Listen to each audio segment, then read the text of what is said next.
Hoje eu quero pensar com você sobre Jesus e a lógica do princípio. Vamos nos basear no texto de Marcos, capítulo 1, do versículo 1 até o versículo 12.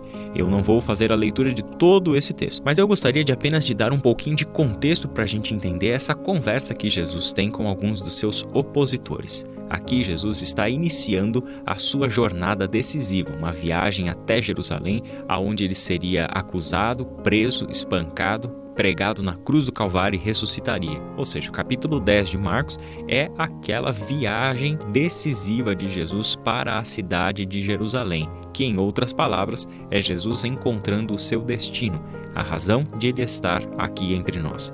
Logo no início da viagem, Jesus tem que responder a um questionamento muito mal intencionado, vindo da parte de alguns fariseus, e o assunto era o divórcio. São assuntos que eram tremendamente escorregadios. Por isso, os fariseus levaram essa questão até Jesus.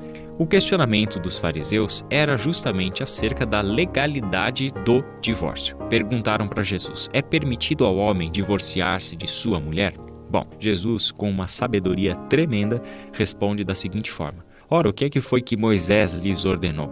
E aí eles responderam e responderam acertadamente. Moisés permitiu que o homem lhe desse uma certidão de divórcio e a mandasse ir embora. A resposta dos fariseus tem por base Deuteronômio 24, de 1 a 3, em que, se o homem encontrasse na mulher algo que a desabonasse, ele poderia dar para ela a carta de divórcio. Só que aí a resposta de Jesus é tremendamente sábia. Moisés escreveu essa lei por causa da dureza do coração de vocês. Ou seja, Jesus, em primeiro lugar, recorre à instância da lei. Ele não despreza a lei de Moisés. Ele entende com perfeição o lugar que esta lei tem na nossa vida e na nossa reflexão acerca do certo e do errado. Mas o que Jesus mostra é o seguinte: a lei foi escrita não porque ela revela o que é a vontade de Deus. A lei foi escrita por causa da dureza do coração de vocês.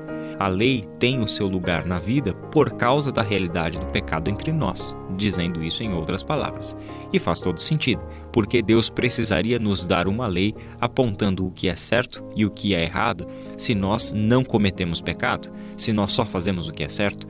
Justamente porque fazemos o que é errado é que foi necessário Deus dar a nós a sua lei, em princípio no Antigo Testamento ao povo de Israel e hoje com toda a palavra que vem do ensino do próprio Jesus. Mas Jesus dá um passo além na sua interpretação do certo e do errado. Ele olha nos versículos de 6 a 9 sobre a vontade de Deus que é anterior à lei. Esta é a aplicação da lógica do princípio. Versículo 6. Mas no princípio da criação, Deus os fez homem e mulher. Com isso, Jesus recorre a uma instância superior à própria lei de Moisés. O que Moisés disse sobre isso, em primeiro lugar? Pois bem, mas a gente tem que olhar para uma dimensão mais ampla do que essa. Qual é a vontade de Deus quando nos fez enquanto seres humanos?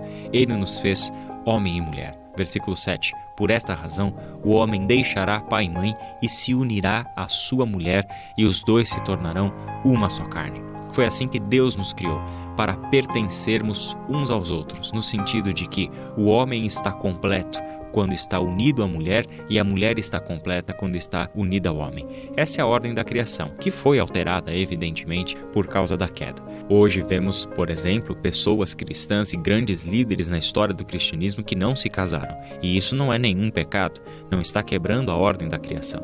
Apenas o que Jesus quer mostrar é a relação de união entre homem e mulher como uma relação de paradigma para todas as nossas relações. O que Deus fez um só não pode ser separado. O que Deus fez um só tem que se manter unido, porque o que Deus uniu, ninguém o separe. É claro que Jesus não está dando para os fariseus uma lei mais dura do que a de Moisés. Está mostrando que, em determinadas situações, o divórcio será até mesmo necessário, por causa da dureza do coração. Quando há pecado envolvido, quando há violência, quando há agressão, quando há separação e que filhos estão sendo prejudicados por uma relação doente e assim por diante, não havendo a possibilidade da reconciliação, às vezes o divórcio é até necessário. Mas esta não é a intenção de Deus na criação. trabalhamos de todas as formas para a paz, para a reconciliação, para a restauração. Mas saberemos sempre que em determinadas circunstâncias, por causa da dureza do coração nosso, o divórcio será ainda uma necessidade. Nós não estamos falando de uma lei, portanto, que permite o divórcio porque o divórcio é a vontade de Deus. Estamos falando de uma lei que, para amenizar as consequências do mal dentro de uma relação doente, o divórcio às vezes se torna necessário.